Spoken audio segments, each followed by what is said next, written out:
bem? Eu gostaria de vir falar com vocês, porque hoje, agora semana que vem já inicia as aulas, né? Aqui na rede municipal.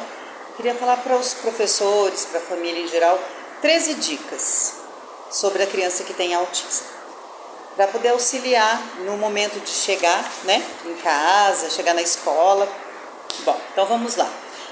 A primeira dica prática é pedir para a família um relatório dos interesses dessa criança. Os interesses, as preferências, as coisas que agrada, coisa que desagrada a criança. Isso é muito importante. Mesmo que você já conheça essa criança, passou-se um tempo em casa, então a família reconhece e sabe como é que é essa criança. Então converse com os pais, com o responsável. O que será que ele tem mais preferência, interesse, o que ele agrada, o que não agrada. É importante, isso facilita nos próximas dicas, facilita no processo de como você vai criar um vínculo com essa criança. Bom, segundo, utilizar as preferências, que é aquilo que a gente falou antes, e materiais do agrado da criança na aula, no pátio, para estabelecer esse vínculo entre a escola e as pessoas e o ambiente escolar. Isso facilita muito. Cria esse vínculo com os interesses da criança. Às vezes é dinossauro, às vezes a criança gosta de números, de letras, ela gosta muito de encaixe. Vamos utilizar os interesses dela para facilitar a aprendizagem, para facilitar o vínculo com a escola. É importante. Terceiro, trabalhar por períodos curtos, de 5, 10 minutos, em atividades de complexidade crescente, incorporando gradativamente mais materiais, pessoas ou objetos, ou objetivos. Enfim, o que quer dizer tudo isso? Comece a fazer as atividades, os trabalhos com essa criança com espectro autista em períodos curtos. Divida a atividade em mais pedacinhos. Faça um intervalo de 5 ou 10 minutos de cada atividade, né? Para criar assim trabalhos curtos. E aí devagarzinho você vai fazendo essa atividade ficar mais complexa. Devagarzinho você vai incorporando mais materiais, mais objetivos e até mesmo mais pessoas no ambiente dessa criança. É importantíssimo. Comece devagar, aos pouquinhos, né? 4. Fala pouco. Somente as palavras mais importantes. Geralmente um autista não processa a linguagem, muitas linguagens de cada vez. Então não precisa, seja objetivo. Fala pouco, baixo e claro, né?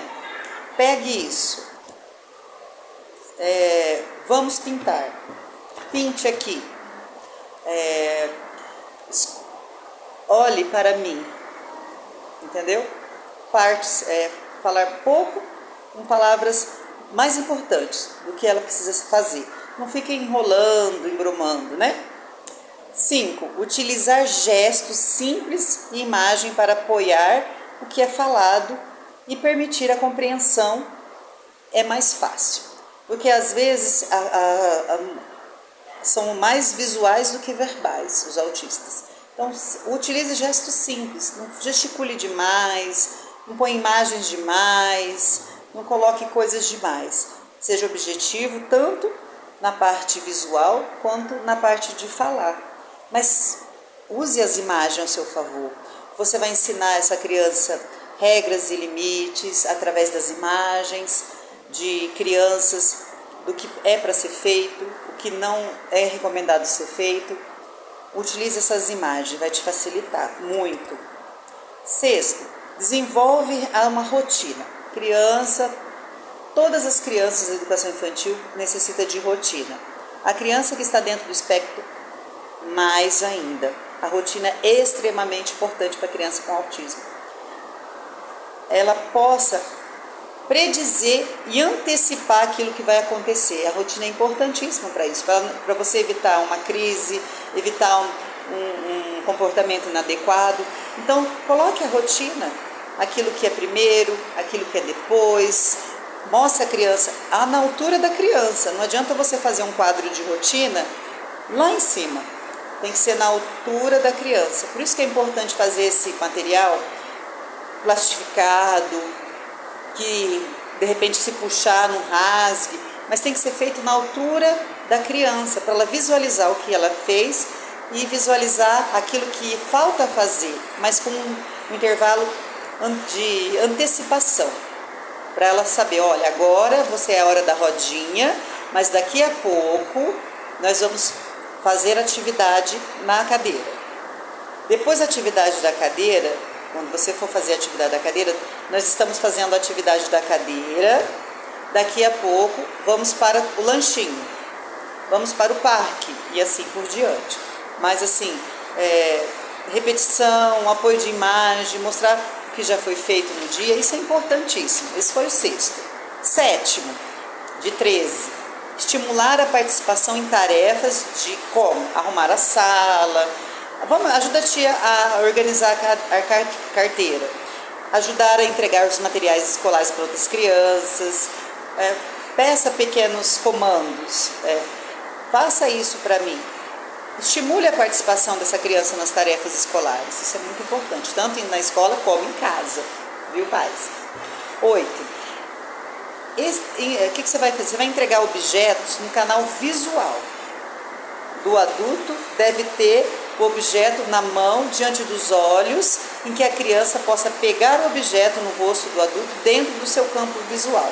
O que quer dizer tudo isso? Você vai entregar qualquer tipo de objeto para essa criança, especialmente com autismo, dentro do campo visual dela. Você vai abaixar no campo visual dela, no campo visual seu, olha, vamos à letra A, o número 1, dentro do campo visual dela. Você abaixa para estar mostrando para ela, tá? 9. Respeitar as necessidades de estar um momento sozinho. Às vezes ele só está querendo ficar sozinho. Para quê? Auto ser regular, para poder respirar, de caminhar ou de saltos, ou simplesmente ele ficar andando de um lado para o outro. Para quê? Para se acalmar, para conseguir processar todo esse monte de situações novas que ele está vivendo. Dá um tempo para ele respeite esse tempo, essa necessidade. Você pode utilizar, por exemplo, como fichas e prêmio após uma atividade, para ficar mais prazerosa para ele, tá? Isso é importante. 10º, tentar conhecer a capacidade de cada criança para utilizá-las como entrada para atividades de ensino. O que quer dizer isso? A criança gosta muito de pintar. Comece as atividades mais prazerosas de pintar. De recortar, ela adora recortar, então vamos começar por essas atividades. Explore essas atividades dessa criança. Se ela gosta de pintar, vamos começar por isso. Não é porque ela gosta muito de pintar, de recortar ou de encaixar, que a gente vai deixar de explorar, estimular as outras habilidades.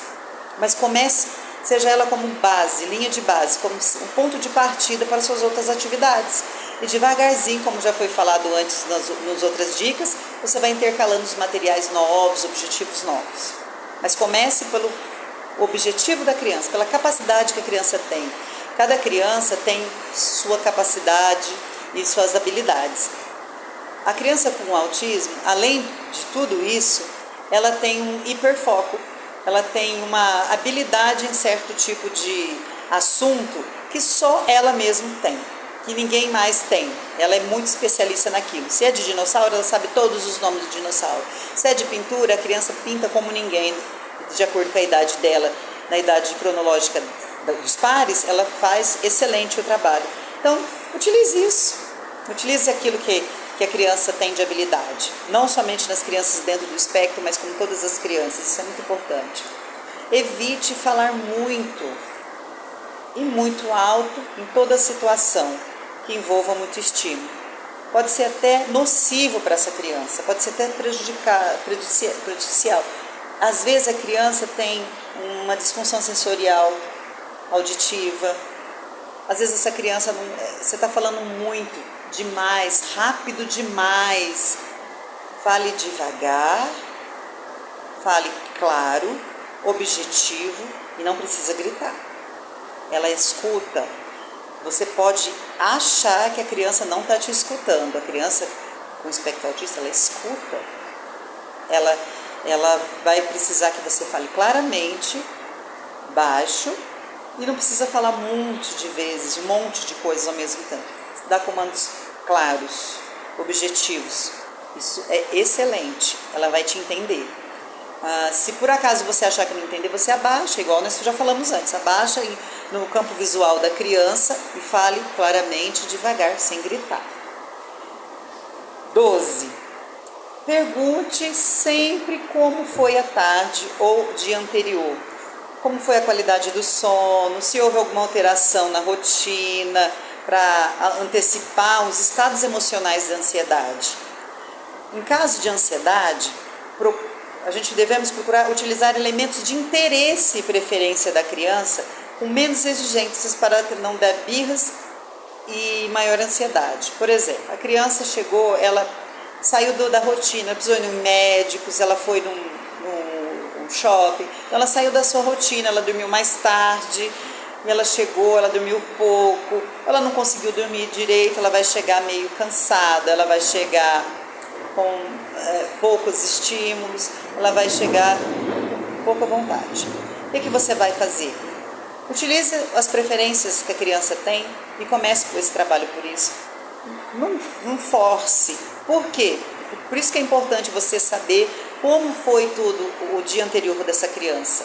Ela ficou com você até as 4 da tarde? Ela ficou até você até as 11h30 da manhã? Ela ficou até as 5? E depois? O que aconteceu? Ela conseguiu dormir? Ela descansou? Houve alguma alteração? Se houve alguma alteração, qualquer que seja, já prejudica o rendimento no outro dia. Então tenha um pouco de sensibilidade nessa parte. Comece, não exija muito naquele dia, no outro dia. Dê um pouco de tempo, porque precisa, né? Bom, mesmo assim deu birras. É importante a gente ter um conhecimento de técnicas para modificar essa conduta. Eu vou apresentar para vocês 2 técnicas que chama time out e desvio de atenção. O que seria time out? O time out, o que seria isso? A palavra já fala, né? Que é uma técnica comportamental. Que o que é o objetivo dela? É controlar-se internamente, né, as suas ações. O que a gente vai ter? Retira a criança de onde ela está, naquele ambiente onde ocorreu o comportamento, leva para um outro lugar, sozinha, dê um tempo a ela, alguns minutos, sem distrações. Ela se acalmou, se regulou, você leva ela de novo para o ambiente, né? E qual seria, né, a outra técnica de desvio de atenção? Se ela está dando muita birra, eu já falei isso em outros vídeos que eu já postei. Se ela dá muita birra, primeira coisa, às vezes ela está querendo atenção. A função desse comportamento de birra é atenção. Então você desvia de atenção, dá menos atenção, reforça a atenção na hora que ela parar de chorar, parar de fazer a birra, aí você reforça a atenção. Não reforça a sua atenção quando ela está dando a birra. Sempre assim. E depois que ela acalmou, você vai falar: olha, eu sei que você está nervosa, eu sei que você não gostou disso, mas vamos fazer de outra forma? Vamos lá? E assim, porque é importante a gente, primeiro do que todas as dicas, é não apavorar. Quando essa criança está em birra, não se apavora. Tente oferecer outros objetos, no caso não conseguir, acalme a criança. Por isso que é importante, que nem eu falei no primeiro momento, conversar com os pais. O que acalma? O que essa criança, quando está nesse momento de birra ou de crise, que facilita, que você já tentou, já testou e viu que deu certo? O paizinho, a mãezinha vai dizer: olha, quando ele está nesse momento, eu abraço, ele acalma. Ou vai falar: não, eu tenho que deixar ele respirar, depois eu volto. Ou eu só tiro os objetos que machucam ele de perto, ao redor, e fico observando. Nós precisamos de saber como é o ambiente dessa criança e trazer isso para o favorecimento das nossas aulas e do aprendizagem dessa criança, tá? Então, possibilite que a criança se acalme. Faça as técnicas. Não deu certo as técnicas? Espere. Não entre e não fique nervoso, não se apavore, vai acalmar. É um tempo, tá? O que significa time out? Tempo esgotado, acabou o tempo, né? Então, essas são umas dicas que eu quis dar para vocês, oferecer para vocês junto conosco, para a gente poder entrar aí esse ano letivo melhor, e nós estamos aqui e oferecendo essas dicas para vocês, pais, professores, e espero que vocês gostarem, tá? Um beijo.